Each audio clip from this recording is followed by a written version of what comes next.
आज की वीडियो जो है बड़ी मज़ेदार होने वाली है, क्योंकि आज की वीडियो में हम स्टार्ट करने जा रहे हैं इंट्रोडक्शन टू पावर पॉइंट के बारे में जो बात करेंगे। अस्सलाम वालेकुम, उम्मीद करता हूँ आप लोग बिल्कुल जो है ठीक ठाक खैरियत से होंगे।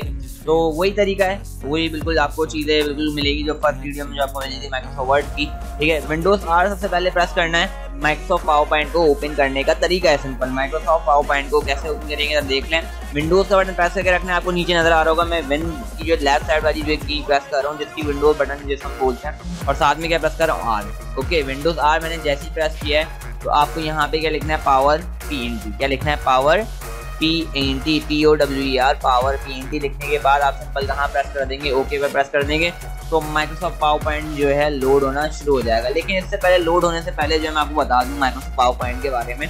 तो माइक्रोसॉफ्ट पावर पॉइंट बेसिकली क्या है, प्रपोजर है। क्या है, प्रपोजर। अगर आपको मेरी पिछली वीडियोस में कोई एक वीडियो याद हो जिसमें मैंने बताया था कि Microsoft Word as a writer, Microsoft PowerPoint as a proposer. ठीक है, आप सिंपल अपने बिजनेस के अंदर प्रपोजिंग का जितना भी काम होता है, क्लाइंट को अपनी चीज़ें दिखाना, अपने आर्ट वर्क दिखाना, अपनी चीज़ें को जो है इन्हेंस करके दिखाना, कि अपने बिजनेस की सारी डिटेल वगैरह देना, उसको आइडिया देना, सही आइडियलाइज करना सामने वाले को, ये सारा काम आप इस पे करोगे, पावर पॉइंट पे करोगे। ओके, आई होप तो ये चीज़ आपको अच्छे से समझ में आ रही होगी।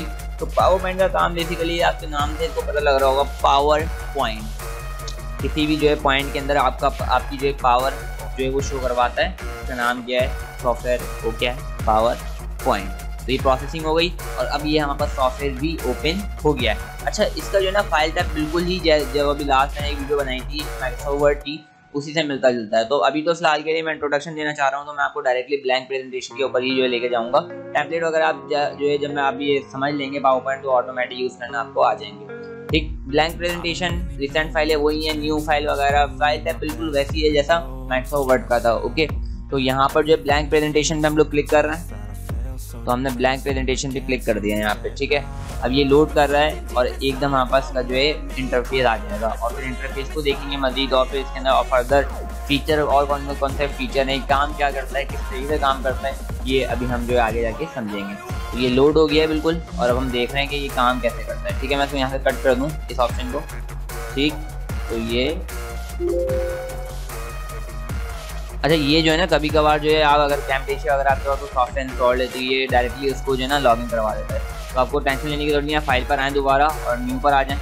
ठीक है, और ब्लैंक प्रेजेंटेशन पे जो दोबारा क्लिक करें। ठीक है, तो इसको मिनिमाइज करके जो पीछे वाली फाइल है वो कट करना है। ठीक है, तो कभी कभार हो जाता है कोई एक्स्ट्रा फाइल आपका सॉफ्टवेयर होता है सिंपल आपके कंप्यूटर में, तो उसको ओपन करके दे देता है। इससे टेंशन वाली बात नहीं है। ठीक है, आप सिंपल यहाँ पे डायरेक्टली भी सारे काम करते हैं। अच्छा, अब इसको जरा समझते हैं। ये क्या है, बिल्कुल वही चीज़ है, होम, इंसर्ट, ड्रॉ, डिज़ाइन, जो ट्रांजिशन, एनिमेशन, ऐसे यहाँ पे टैब्स का जो थोड़ा बहुत फर्क है, बाकी बिल्कुल वही MS वर्ड वाली सारी चीज़ें इसके अंदर इंक्लूड है। अगर हम होम टैब को देखें तो होम टैब में वही फॉन्ट ग्रुप है, पैराग्राफ ग्रुप है, ड्राइंग ग्रुप आपने देखा होगा, शेप के अंदर एडिटिंग ग्रुप, क्लिपबोर्ड ग्रुप, वही ग्रुप हैं सारे। लेकिन यहाँ पे एक फ़र्क सिंपल ये है कि वहाँ पे MS वर्ड के अंदर हमारे पास पेजेस हुआ करते थे, यहाँ पर जो स्लाइड्स होती है, क्या होती हैं, स्लाइड्स। ये जो आपके सामने इतना बड़ा सा एक जो कैनवस नज़र आ रहा है, इसको हम क्या बोलते हैं, स्लाइड। क्या बोलते हैं, स्लाइड। यहाँ पे लिखा हुआ है न्यू स्लाइड। ठीक है, आप यहाँ से स्लाइड वगैरह लेंगे। मैं एक स्लाइड ले लेता हूँ ताकि अंदाजा हो जाए आपको कैसे। एक स्लाइड मैंने ये ले ली, 2 स्लाइडें ली, तो ये स्लाइड्स हैं। ये नंबर 1 स्लाइड है, नंबर 2 स्लाइड है, ये नंबर 3 स्लाइड है। तो आप इनके ऊपर जो जो डिज़ाइन करेंगे वो जो है आपके सामने डिज़ाइन होकर आता रहेगा, और फिर बाद में आप इसको प्रोजेक्टर के ऊपर डिफाइन करोगे, यानी कि उसको दिखाओगे प्रोजेक्टर पे ले जाके। ठीक है, जिससे आपके क्लाइंट को आइडिया मिलेगा, या किसी बिजनेसमैन को, किसी को जो है जहाँ पे इन्वेस्ट करना चाहते हो उनको दिखाओगे। ओके, यहाँ पे लिखना है आपको, जो भी लिखना है आप लिखो अच्छे तरीके से, आपको समझ में आ रही होगी मेरी बात अच्छे तरीके से। ओके, तो इंसर्ट पर आ जाते हैं। इंसर्ट अगर हम देखें तो इंसर्ट में भी वही चीज़ आता है। यहाँ पे सिर्फ एक आध चीज़ का जो है इजाफा है। ठीक है, फोटो एल्बम हो गया या जूम हो गया, बाकी पूरा जो है वर्ड जैसे ही इनका इंसर्ट टैब है। ड्रॉ, ये हम बात करेंगे बाद में, इसकी वीडियो अलग से बनेगी। डिज़ाइन टैब की अगर बात करें तो डिज़ाइन टैब जो है अलग है। ट्रांजिशन टैब ये हम पूरे पढ़ने वाले हैं, एक साथ पढ़ेंगे। एनिमेशन टैब है, ठीक है, ये पूरा हम पढ़ेंगे। स्लाइड शो टैब हम पढ़ेंगे साथ में। ठीक है, तो ये सब चीज़ें हम रिकॉर्ड पढ़ेंगे। तो ये सब चीज़ें जो है इसके अंदर एक्सटर्नली हैं जो हमें समझनी पड़ेंगी। ठीक है, लेकिन अगर हम होम और इंसर्ट को देखें तो बात एक ही है, इसमें कोई जो है ना ज़्यादा कह लें कि मगजमारी नहीं है। मुश्किल से 2-3 क्लासों में जो है हमारा ये पूरा जो है पावर पॉइंट फिनिश हो जाएगा। फिनिश समझते हैं, फिनिश 2-3 क्लासों में, 4 क्लासों में ज़्यादा से ज़्यादा फिनिश हो जाएगा। ओके, बस आपको जो समझना है वो क्या है, स्लाइड, इस स्लाइड कैसे काम करती है। ओके ठीक, बाकी अगर हम यहाँ देखें तो यहाँ पर जो है वही जूम बार है, वही लेआउट्स हैं। यहाँ पे आप इसको देख सकते हैं, स्लाइड सॉर्टर है, ठीक है, इसकी ये बाद में बात करेंगे हम ये क्या होता है। ओके, और अगर हम यहाँ पे देखो तो यहाँ पे कोई ऐसे टूल बार में एक बटन है स्टार्ट फ्रॉम बिगनिंग F5, ठीक है।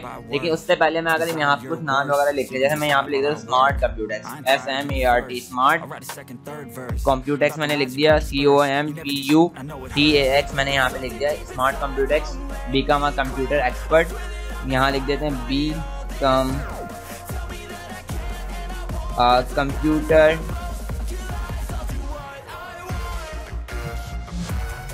एक्सपर्ट। ओके, मैंने यहाँ लिख दिया। अब मैंने सिंपल एक्सपर्ट लिख दिया। अब ये लिखने के बाद मैं चाहता हूँ इसके ऊपर जो कुछ कलर वगैरह जो है फिल हो जाए, तो मैं डायरेक्टली कहाँ आ जाऊँगा, डिज़ाइन पर आ जाऊँगा और मैं यहाँ इसके एरो पे क्लिक करूँगा तो मुझे मज़ीद बहुत सारे किस्म के डिज़ाइन नज़र आ रहे हैं। मैंने एक पे क्लिक कर दिया, देखें किस तरीके से इसने जो है अपनी जो स्लाइड है उसको खूबसूरत सा बना दिया।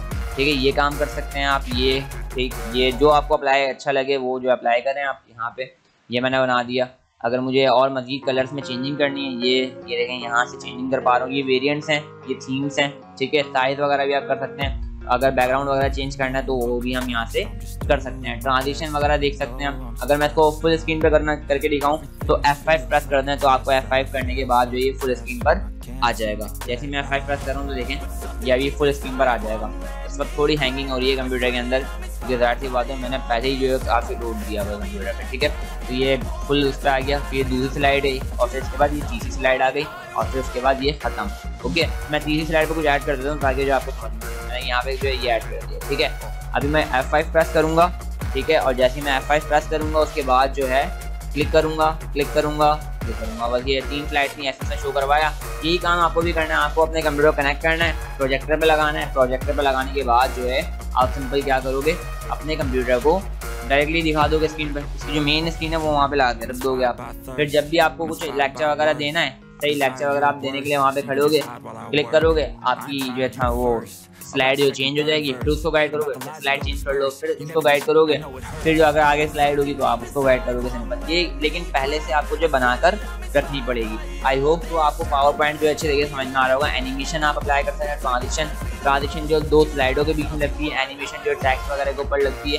और अच्छा याद रहे, इसके अंदर मटेरियल नहीं होता है, इसके अंदर क्या होता है, शेप होते हैं। यानी कि आप जैसे टाइपिंग वगैरह वर्ड के अंदर करते हो ना, तो अलग से वो मटेरियल आपको यानी कि अलग से जो टाइपिंग करने के लिए बोलता है कि यहाँ पे टाइपिंग कर लो। लेकिन यहाँ पे सारा काम किस पर होता है, शेप पे। देखिए शेप है ये, ठीक है, सारा काम किस पर होता है, यहाँ पे शेप पे। यहाँ पे कोई टाइपिंग वाइपिंग का जो है हिसाब किताब नहीं होता, आप शेप के अंदर ही सारा काम कर रहे होते हैं। इसलिए यहाँ पे होम टैब के अंदर ही ड्राइंग का जो है एक टैब दिया हुआ है, वो ग्रुप दिया हुआ है, ठीक है। इसीलिए दिया हुआ है कि यहाँ से आप डायरेक्टली काम कर लो, इंसर्ट में आपको जाने की जरूरत ना पड़े, क्योंकि यहाँ पे सारा काम जिस पे हो रहा है, शेप पर हो रहा है। आई होप तो ये वीडियो जो आपको अच्छे से समझ में आई होगी। अगर कोई प्रॉब्लम है, कोई ऐसी चीज़ जो आपको समझ में ना आई हो, कमेंट में लाजमी बताएं। Thanks for watching, keep curious, keep learning. Channel को सब्सक्राइब कर दिएगा। थैंक्स फॉर वॉचिंग एंड अल्लाह हाफिज़।